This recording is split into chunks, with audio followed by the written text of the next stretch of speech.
आज मैं आपको वो हृदय विदारक कहानी सुनाने जा रहा हूं जिसका संबंध बीते हुए कल से ही नहीं है, बल्कि जो आपके वर्तमान और आने वाले कल के लिए भी एक चेतावनी है। ये कहानी है मालाबार के हजारों हिंदू पुरुषों और महिलाओं की, जिनकी चीतकारों के भाग्य में किताबों के पन्ने भी नहीं आए।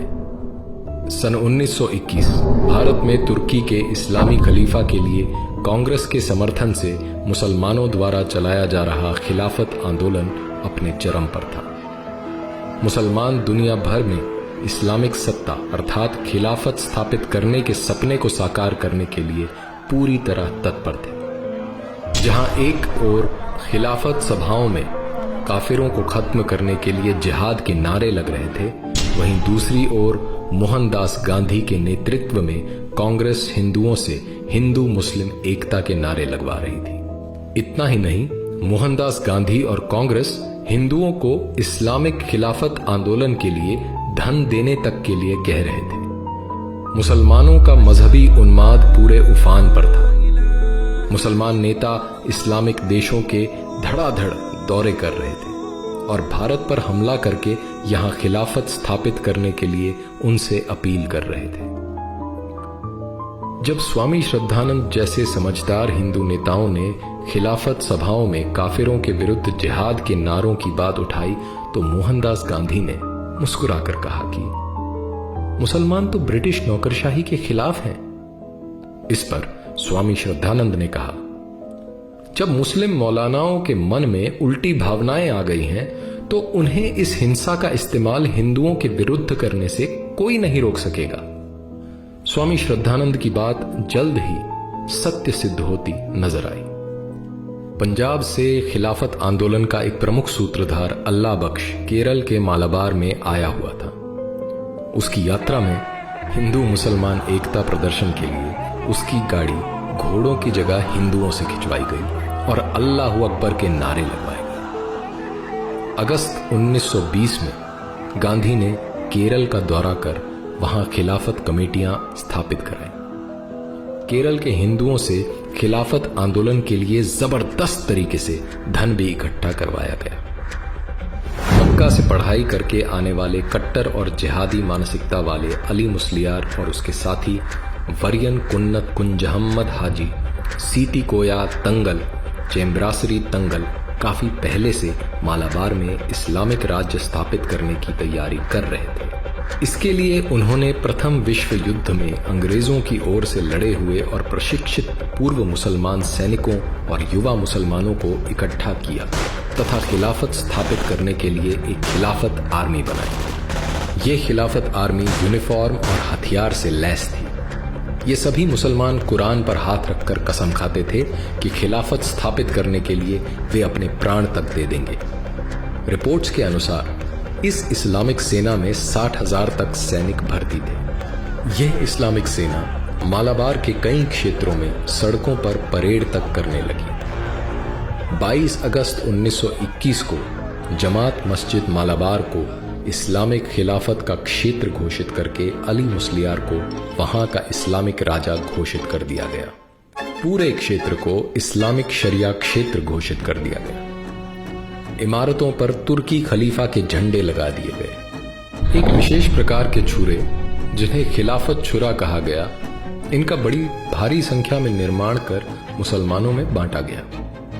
अब इस शरिया क्षेत्र में बारी आई हिंदू काफिरों की। काफिर हिंदुओं को इस्लाम और मृत्यु में से एक विकल्प चुनने को कहा गया। मुसलमानों द्वारा हिंदुओं पर भयानक अत्याचार शुरू हो गए।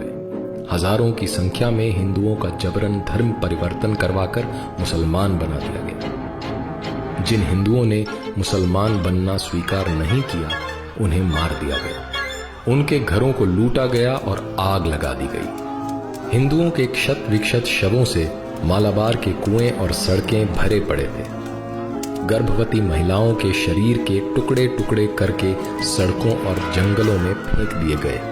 इनके गर्भ से निकले अजन्मे बच्चे जहां तहां पड़े थे। निर्दोष और असहाय हिंदू बच्चों को उनके माता पिता भाई बहनों के सामने तड़पा तड़पा कर मारा गया। युवकों को यातनाएं दी गई, कुछ को जिंदा जला दिया गया। हिंदू महिलाओं और युवतियों के साथ दुष्कर्म किए गए, उन्हें जबरन दासी बनाकर रखा गया। बेशर्मी और वहशीपन की सारी हदें पार की गई। देवालयों पर लहराते हुए हिंदू ध्वजों को उतारकर उनके स्थान पर इस्लामिक झंडे लगा दिए गए। मूर्तियों को खंडित कर दिया गया। मंदिर परिसरों में गायों को काटा गया।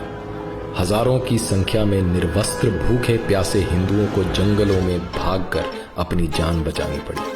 एनी बेसेंट और मालाबार की एक हिंदू महिला द्वारा तत्कालीन वायसराय रीडिंग की पत्नी को लिखे पत्र, जिनमें इन सभी अत्याचारों का विवरण है, रोंगटे खड़े कर देते हैं। सर्वेंट्स ऑफ इंडिया सोसाइटी की इंक्वायरी कमेटी की रिपोर्ट के अनुसार इस भयंकर नरसंहार में 1500 हिंदुओं की हत्या, 20,000 का बलात् इस्लामीकरण और लगभग 3 करोड़ की प्रॉपर्टी की लूट हुई।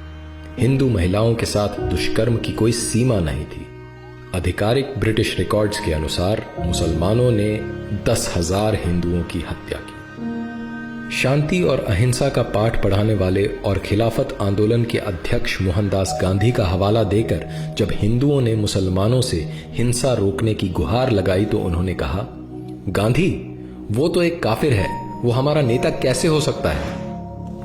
जब मालाबार के हिंदुओं के इस भीषण हत्याकांड की खबरें पूरे देश में फैलने लगी तो आरंभ में गांधी और कांग्रेस इससे मुकरते रहे। लेकिन जब छुपाना मुश्किल हो गया तो कांग्रेस सभा में हिंदुओं के इस नरसंहार पर केवल एक निंदा प्रस्ताव रखा गया। निंदा प्रस्ताव मात्र पर तथाकथित राष्ट्रवादी मुसलमान नेता खुलकर और पूरी आक्रामकता के साथ अपने मजहबी रंग में आ गए। मौलाना फकीर, मौलाना हसरत मोहानी और दूसरे मौलानाओं ने निंदा प्रस्ताव का विरोध किया।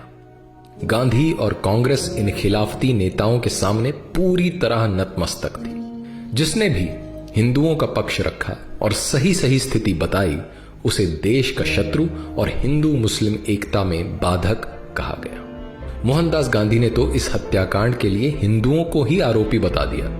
26 जनवरी 1922 के यंग इंडिया के अपने लेख में गांधी ने लिखा, मोपला दंगों के लिए हिंदू ही आरोपी है।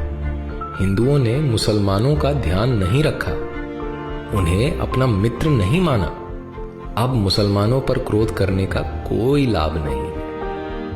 इतना ही नहीं, गांधी ने मुसलमानों की हिंसा को सही बताते हुए बोला, वे मोपला मुसलमान अल्लाह को मानने वाले बहादुर लोग हैं जो अपने मजहब के लिए लड़ रहे हैं और उनकी लड़ाई का तरीका उनके मजहब के अनुसार मान्य है।